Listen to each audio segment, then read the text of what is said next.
tuning in to part 2 of the video. I know you sat there and went through the whole first part. You made a great choice in coming back. You don't want to miss this. Stay tuned. Tell us a little bit about your book, the book you wrote. You mean this book? Yeah. I learned that. They're like, I got a tip from some boomer that was like, always keep it within arm's reach in case anyone asks. It's called Zen Psychosis. There's an Instagram account and a Facebook page with that name. Somebody else, some random guy was too quick for me on Twitter, but on Instagram and Facebook. It's a novel based in my dream journals. So it's like you're reading a short memoir of my life, but everything that happens in it was a dream I had. And then it's pretty cool. And then my partner is Osceola Refetov is an incredible photographer. And he did a series of about 25 pinhole exposures, including the cover, which are, these sort of like dreamy, often characterized by being out of focus kind of images that obviously resonate with the idea of a dream kind of scenario. Here's one of my favorite ones. That's a woman looking at a Rothko. Okay. Oh, wow. Right? Yeah. No, he's good. And so, or the 6th Street Bridge in downtown LA. Yeah, so we collaborated on this and it came out last year. And I'm leading dream interpretation clinics on Clubhouse now because life is weird. Well, I mean, you wrote a book, you put yourself in that field. So does that technically make it fiction? Because I mean, in dreams is like, did it actually happen? Or I mean, you do dream about some stuff that happened, but other stuff, or I guess there's some fears in there, there's some wants and desires in there, there's some lessons in there. So there's ghosts and ancestors in there. Yeah. There's like sex and food and flying in there. Well, you gotta have all that in a dream. If it's a dream, it has to have sex, food, and flying, like automatically. Otherwise, and then you wake up in the morning, it is something that happened to you. You had that dream. That's now a thing that happened to you. Yeah, see? That's the question I'm trying to answer with the book. Is it fact or fiction? Oh, I like that. And I fell right into that. So you did your job. Definitely did your job on that. Nice. I like that. So this art table. What is going on with the art table? Talk to us about this. Art table is another one of those scenarios where, like, I mean, and no shade to any of the ladies that might be listening to this because I love art table, but it's definitely one of those things where I was like, that sounds like a great idea. How much extra work could it possibly be? And then it's like this grown up world of, but art table is, God, I think they've been around for like 40 years and they're definitely national. And I think there's like Canada and England, so maybe international in that way. Although, London and Canada, it's not like, I mean, it's technically international. But it's mostly in a bunch of cities in the US and New York, Chicago, Los Angeles, San Francisco, DC, Miami, whatever. I think I said Chicago, and there's other regional ones. So it's a professional organization for women in the arts, not necessarily for artists per se, but for like everything else: curators, administrators, conservators, museum directors, art consultants, gallery directors, professors, authors, art historians, whatever, everything that populates the rest of the art industry for women in those professional roles. So I recently took over running the events programming for the Southern California chapter. So I'm myself and another curator. Her name is Cece Moss. She's amazing. She runs a gallery out of a renovated milk truck. I can't explain to you how right? And she's very, she's a political activist and just like a really interesting person. And so the two of us have been putting the programming together this year. And it's kind of like the answer to the old boys club kind of energy. And it's bittersweet that such a thing is necessary. Yeah. But it is. Does her milk truck still work? Yes. I mean, she used to drive it around to museums and park it out front when they were having big, you know. Oh, that was cool. Yeah. So I think the return, it's called Gas Gallery. Okay, I like that. I don't know. Yeah, it's so good. So I think we can, I don't want to speak for her, but I have been hassling her, and I think we probably can expect its return late spring, early summer here in Los Angeles. Okay.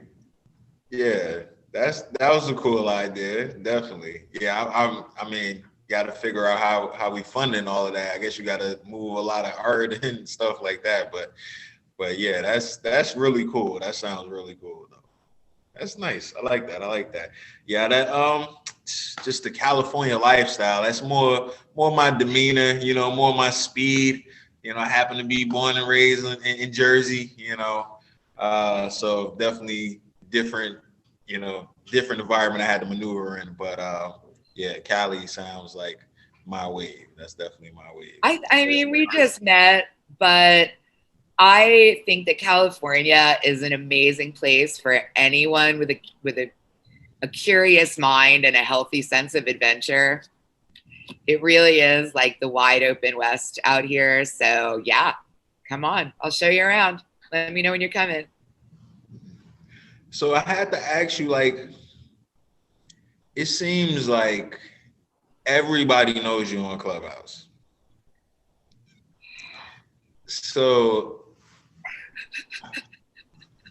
I'm trying to figure out how to connect a few dots and really first and foremost learn, because you know I'm a student. I definitely want to learn as much as I can, and it's actually fun for me in most cases, unless it's like software, new program and all that. Like that's tedious. I don't really want to, you know, you do that when you have to. But just in terms of, you know, moving in and out throughout the field, it has a feel of both like organized and structured, but also kind of just freelance, and you kind of just, you know, end up where you land type of thing. And so I know because of that component, like relationships are, you know, super important. But yeah, I'm just trying to figure out, you know, how to continuously go to the next level, but there's no definitive location. Like it's here, you just got to get there, and it's constantly moving. It's like, does it actually exist? Because it's moving, you know. So it's just a little confusing. But because, does it actually exist? It's like the question, Dante. Is it fact or fiction? Unclear. Yeah, that's amazing that you wrote that, because that's exactly how all this feels. Like it's both real and not real at the same time.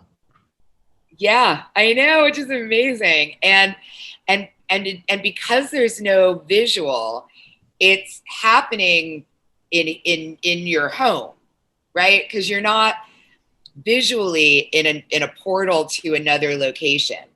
So it's happening wherever you are. And so that, I think, further blurs those kinds of boundaries between real and unreal. And I don't know, that may sound a little strange, but it's sort of like I went to, you know, Colleen Smith and Tisa Bryant did an amazing walkthrough of Colleen's exhibition at LACMA last night. And instead of putting up images and installation photographs, Tisa and one person had a video crew, and they were physically walking through the exhibition, talking about it. And Colleen was remote, and so it was on Zoom like we are now, two images. but it was still very much about trying to get you into that space, even though you can't visit at the moment. And Clubhouse is the opposite of that. It's almost like trying to get you to be wherever you already are more deeply or something. I don't know. Because you don't have to stop. Like, you can be on a walk. You can be cooking dinner. You can be playing with your cat. You can be doing all the things in your life while being there at the same time. And it feels different, like cognitively, I think, in that way, which is kind of what you were getting at. Is it real or not real? Yeah. Yeah. I like Clubhouse. I'm doing another one of these clinics tonight where we all share our dreams and everybody chimes in on what we think they mean, and it triggers people, and some people laugh and some people cry. It's completely amazing. So I'm going to be doing some of that on Clubhouse. I haven't been using it like for work. I'm not sure what using it truly professionally would be. There are obviously people on there, and even in a sense, you're one of them. You're booking guests, right? Yes. Who do have more of a handle on the professional potential of that. I've been experiencing it as a kind of respite. Like, that's like where I go to be a random human, kind of. Yeah. But of course, all my friends on there are art world people. And I spent 7 hours listening to KJ and Stefan Simkowitz tear each other new ones last night. 7 hours. I could have turned it off.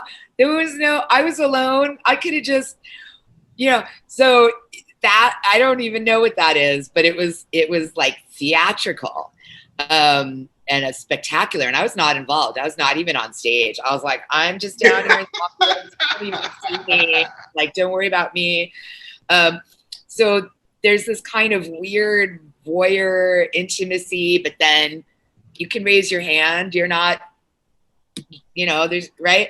So yeah, I'm having a lot of fun just trying to figure out just like how consciousness exists there. So now I have to ask, because it was just literally on my mind. I'm like, oh, no, I'm not gonna ask because it's not about her or whatever. But then you just literally just brought the same person up. So like KJ, for example, in terms of like what's real and what's not. So I've had to get out of a couple of rooms where I've heard that type of thing, and I'm so sensitive to energy. I'm just like I can't watch reality shows, like all the arguing and everything. I'm like, it takes me to another place, and I get anxiety and all that. So I just left the room quietly. I just kind of like, oh yeah, no, this is not for me. I don't want to hear anybody arguing or anything.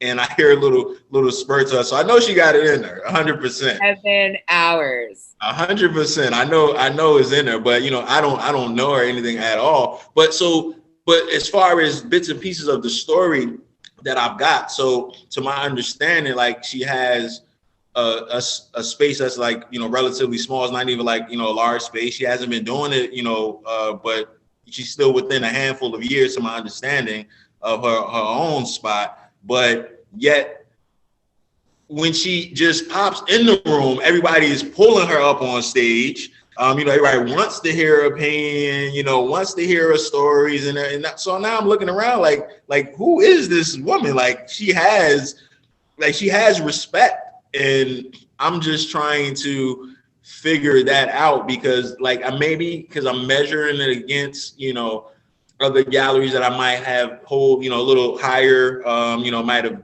been there established a little longer, so proven that they can stand the test of time and things like that, dealt with more artists, sold more artworks, but it's like they're acknowledging her, and it's just like that's amazing, but how does that happen, right? Yeah. What am I missing? Well, I think so. KJ is a very interesting person. Not a lot. This doesn't happen a lot, but when it does happen, I find it so fascinating. Is she had a whole practice as an artist, and with a huge aspect of performance art. Okay. As part of her personal practice. And then we're not friends. I mean, I admire her, but it's not like, I mean, we're, you know, but this is not coming from a place of like being her friend in real life. You know, she's in New York, I'm in LA, but I've been following her. And I think that there's a lot of fearlessness and charisma that comes from that same place as what would have been a practice in performance art, which is just like, she's really, you know, fascinating and magnetic to listen to as a speaker. Mm-hmm. So I think that's part of it. Also, I think her politics and her no bullshit allowed stance on a lot of the accepted structures of how the art world has been organized, undeniably for the benefit of mostly white, mostly men, is something that she just has no time for. And so I think that there is just, and then she's gotten some media attention, ironically, for something she didn't do. Okay. Right? But how that all played out, all of those things kind of dovetail. And then with the moment that we're in society, a lot of what she as a curator and all of what the artists she works with as artists speak to are a lot of the self-same issues that are at the forefront of our societal imagination right now. So I think all of those factors have combined, and she just embodies so many of the things that truly engaged people are regarding in terms of how our society and how the art world are put together, by who and for whom they're put together, what the stakes are, what the lengths that the current gatekeepers will go to preserve the status quo are, and how urgent is the need to topple the status quo. Okay. And so I just think as like a fierce, brilliant, fearless young Black woman who knows her art, knows her history, was an artist and a public figure herself, to open this and then, you know, be on the public stage because of this little scandal where people keep trying to say she runs the Cancel Art Gallery's Instagram account, and she does not. She doesn't. She does not. It's not her. But people want it to be her because she's a disruptive young Black woman in this old white male space. So anything they can throw at her, and she's just like, you fools, it only makes me stronger, you know?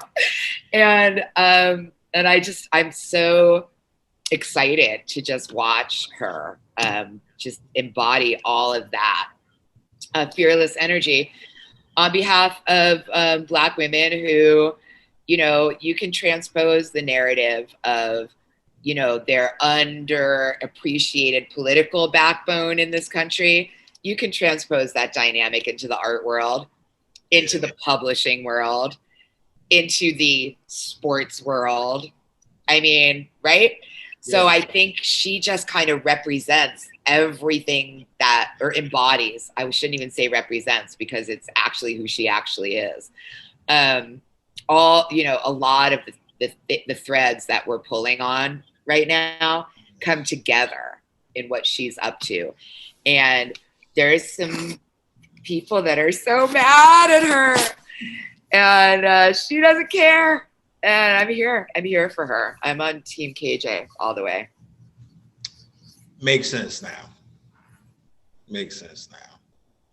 All right, cool. Yeah, because I'm like, I see it. I'm very observant. So I'm like, I see it, but I couldn't put that piece in there to make that make sense.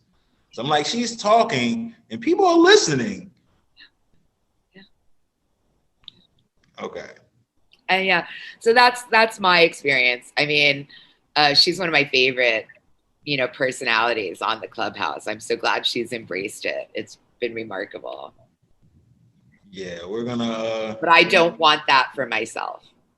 Yeah. I don't. People were trying to drag me into some fucking ratchet room, like, is art criticism dead? Like all day yesterday. And I was like, yo, first of all, But they want you to No, take it forward. it's not dead. And second of all, I'm not going to kind of be your like sacrificial. No, just you guys just, I like, no, it's not dead. And I can prove it because I'm on deadline. Not dead. Deadline, yeah.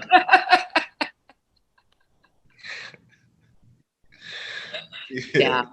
That makes sense. Yeah. Oh, just show them the checks. That's all that makes sense. Like, yeah, it's not that I know of. So if I wanted to be, I mean, I've been given the opportunity to take roles like that in the Clubhouse rooms, and I am gonna resist that for as long as I can. yeah, I was surprised actually when I got the first notification you were doing the dream thing before I actually jumped in. It had, I think I was maybe over an hour already into it, but when I jumped on and saw the notification. But so I was in the crowd, for a minute. Yeah, I wanted to get up there and tell my couple of nightmares. I only remember like a handful of dreams, period, and they all happen to be nightmares. So I know they have purpose and everything, and I would definitely, get some interpretation. So I'm gonna be looking out for that after I knock a couple of things out. So what time are you doing that? 8 p.m. Pacific tonight. Okay. Yeah, 11. Yeah, I usually start winding down by then, so I'll turn it on, and if anything, I'll tune in and listen. So I promise not to hassle you. You can raise your hand if you're ready. What's weird is how many people last time were like, I didn't come here to share, but what Adam from Nova Scotia just said brought this whole thing back to me, and now I really want to share, and I don't even know why. Magic. Yeah, that's what I'm here for. Definitely, 100%. Yeah, we're gonna make it happen. We're gonna talk a lot too, Shayna. Thank you for coming. I have no doubt. I have no doubt. Yeah, I mean, and I love, by the way, like, that the premise of your podcast is helpful information. Yes. Right? Yeah. Like, because I'm interested in all kinds of art conversations, but I do think, and Clubhouse has brought this home even more, that there's a real need out there for good, trusted sources of career insight for artists and young writers. They're not taught business skills in school. Yep. They're not taught how to put a portfolio together or what to put on a website. They're not taught how to write a pitch letter mostly. Like, they're not being prepared, and there's so many people discovering their inner artist and their inner writer, especially in the last year. That need is only going to grow, and I'm so happy that you're in this space being, helpful to those people, because they need help, and they deserve it. I see it, and literally the only reason why I'm trying to organize it and package it in any way is because I get hit for it. I get solicited for the information all the time anyway. So it's like, listen, if y'all gonna keep calling me and doing this, just one quick question, then it's an hour later and I didn't answer the whole thing. When it started the business and you're making money and all that stuff, it's like, all right, let's figure this out. Let's make this work for everybody. It's like that old thing, where people are like, could this meeting have been could this Zoom have been a phone call? Could this phone call have been an email? It's like, could this conversation have been a podcast? Yes. Exactly. Yeah, that was perfect. I like that. So our last question, I want to know where you see yourself in 5 years. You and my therapist both.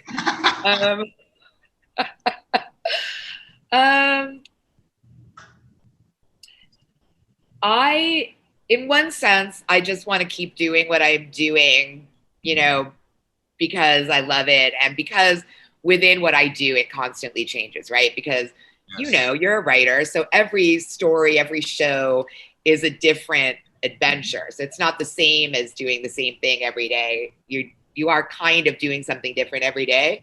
Yes. So it can go on, for a long time. But I think I don't want to like jinx it because I haven't actually technically been accepted yet. but I'm investigating some continuing education, not in the art history realm, but in the realm of like Jungian, you know, not really therapy. It's more like a program where the subject matter is archetypes and mythologies from global cultures, and you're kind of taking this Jungian approach to unpacking that whole world of Eastern and Western symbols and how they manifest in the subconscious mind. And that is not as much a step away from the art criticism as it might sound like, because what I think I'd really like to do in the next sort of chapter of my career is bring those two sets of interests together and start being able to practice art history and art criticism from a lens of the Jungian archetypal interpretation studies. And so I'm feeling really drawn to creating a kind of specialization there. Mm-hmm. Yeah, so I'm right now in the process of like really deciding if I could in any way, shape, or form keep working while getting a PhD, or if that's like ridiculous. And so I have some choices to make around that, but I'm going to try to go for it, because right now my art writing and my book writing are sort of separate. And I'm like, God, how great would it be if they could be the same? What would that be? And I'm really excited. So I don't know if it's going to end up happening, but right now I'm right in the middle of trying to build that and see about it. I don't see why it wouldn't. And I happen to be a big fan of Carl Jung. So I see things aligning, a lot of the philosophies, I'm currently already, living by and practicing, and I'm doing everything that I'm doing. So I just think that, there's definitely alignment in there. So I see it happening. Yeah, well, now I've said it to you out loud on the record, and that is a sort of way of speaking it into existence, maybe. So yes, thank you. Yes, yeah. Well, I'm freaking out. I'm like, did I just tell everyone that, my secret dream? Did I just do that? I guess I did. You sure did. And when it comes true, we're going to go back and add some extra comments on this video. Like, yeah, she said she was going to do this. That's proof right there. You speak it and it'll happen. So that's cool. Yeah, if you need any test subjects or anything like that, you can definitely hit me on that angle too. So that's an idea. Yeah, like a dream study with artists and writers is my subject. Ooh. Oh, I see that happening. That has potential. I'm going to call you first when I get my lab coat, I'm going to call you first. Yeah, I'm definitely for it. I could be the subject. I don't want to do the transcribing, the interviews and all of that. I thought about a PhD, but I'm not doing anybody's dissertation. Like, I'm just not. Like, it's just, what I think? I think part of me is just rebelling against it. Like, I just refuse. Like, I'm just not writing all of that. Like, I just refuse. We can talk. Can we talk about this? Like, and then the language is like, you defend your dissertation. Yes. You're like, how do you already know you're going to be attacking it? You don't even because they're attacking it. Yeah, because they're attacking it. They're definitely attacking it. Whatever your thesis is, they're attacking it. So yeah, no, finishing up my capstone was already like, listen, I don't know if I'm coming back. I barely made it out of here. My grades was good, but mentally, like, I was done. Like, I was just like, it's like, I got one more semester. I'm just going to do it because I've already spent this amount of money and already spent this amount of time. So I'm going to finish, but I don't really want to do this anymore. I changed my mind. I want to go back and do something else. So yeah. I praise you for even thinking about going to get a PhD or something. It took me 25 years to detox from my last academic experience. Yeah, I feel you really hard on that. It was, sheesh, it was rough for me. And I think it was like 10 years maybe. Yeah, and it was like, yeah, just getting back into it was crazy. It was crazy. It blew my mind. Like yeah, it blew my mind. I thought I was intelligent until I went and sat down again, and I'm like, okay, hold up, what's going on? What's See, going on? that's the thing that makes me crazy about academia, and I understand it, but you know, it's just not a structure that rewards any other kind of intelligence except the reading, retention, test taking intelligence.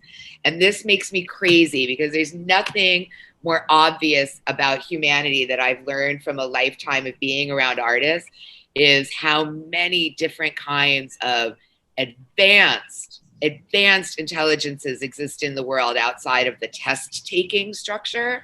Mm-hmm. And this is inherently what is where my academic skepticism comes from, because to me, like, I'm literally hearing that they made you feel that way. Like, I want a word with those people, right? Like, excuse me, who are, what, you know? And so I do kind of wish that, that academia was more rewarding, for more different kinds of approaches to life and learning and visual learning and poetic comprehension. And, you know, I feel that we lose a lot by those kinds of psyches are kind of like beaten down in academia. And I don't think that's good for the world. Yeah, no, right? Forget what it does to you as a human being. I don't think it's good for society. So yeah, I'm sorry you had that experience, but you know, but you kind of started your own school. Yes, I definitely did. And I'm all about what you mentioned earlier, applicable knowledge. You know, can I actually take this? And, you know, I like to give people steps like, okay, you want to do this? Here's step 1, step 2, and 3. I'm not just going to give you, you know, rah, you're going to feel good. You're going to be pumped up to do it and not know what to do at the end. Like, no, I can't stand that. So I don't speak like that. You know, I don't coach people like that. It's okay. Do this, and do this based on what you said you wanted to do. No problem. This is how you do that. I'm going to send every artist that asks for advice to check your podcast out. I'm serious, because they need you. Appreciate it. We're working on building up, you know, the buzz and all of that. So, you know, hopefully we'll have a lot more viewers soon. I think we got around like 400 subscribers right now. But good. We're only into, I think we've only posted 3 interviews thus far, and then like a bunch of little clips where I do a little ranting, you know. You're well on your way then. So, yeah, I'm listen, not giving up and staying consistent is the thing. And when you look back, everybody be like, oh, he popped up overnight. It's like, no, I've been working on this for a little bit. Yeah, exactly. I've been working on this. So yeah, definitely. Thank you for blessing it and helping give us some type of credibility. You know, I get to put you on the role of guest now and be like, look, you might want to come because I had Shane and Niece Danford up here. You know, if she's up here, this might look good for your image. You know, you might want to come. So, is it real or is it a dream? Hey, listen, as long as it's perceived as real, I'll take it. You know, as long as it's perceived as real, I'll take it. So. No, it's very real. And I'm glad you're doing this. And, you know, I think like, you know, and that's a conversation you could have with someone else another time. But this whole idea of like, you know, everyone talks so much about how Instagram or whatever is such an amazing tool for artists, but no one shows them how to use the tool. And they just feel lost. So I think, you know, you have a real, there's a real need out there. And I'm really, really glad you're filling it. So thank you for that work too. Thank you. I appreciate the words of affirmation.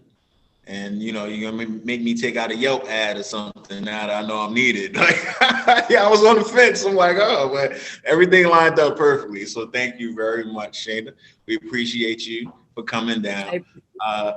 This has been a very special and entertaining episode for us today.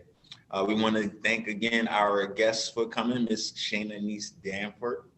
Danbrot, pronounce it incorrectly. Mrs. Shana Niece Danbrot. Polish Jew. It used to have 3 other syllables. I don't even, it's nothing to worry about. Make sure you look her up. Make sure you get a copy of her new book and join us wherever you can find us. This has been another episode of The Art Life. Thank you so much for tuning in to the Art Life podcast. We truly appreciate your support. Make sure that you like all the videos. Make sure you're following the Art Life podcast. Make sure you're sharing the videos. If you know anyone in the art world that can benefit from any of the information that we've been giving, make sure you share with them and you put them on, because you wouldn't want to miss out and you'll be upset if they didn't put you on. So like, comment, share. Make sure you follow us. Grab your copy of Tripping Over Canvases, How to Become a Successful Entrepreneur from imdmuse.com. And join our club on Clubhouse, No Starving Artists, making sure everyone eats. This has been Art Life Podcast, where art meets commerce. Thanks for tuning in. See you next week.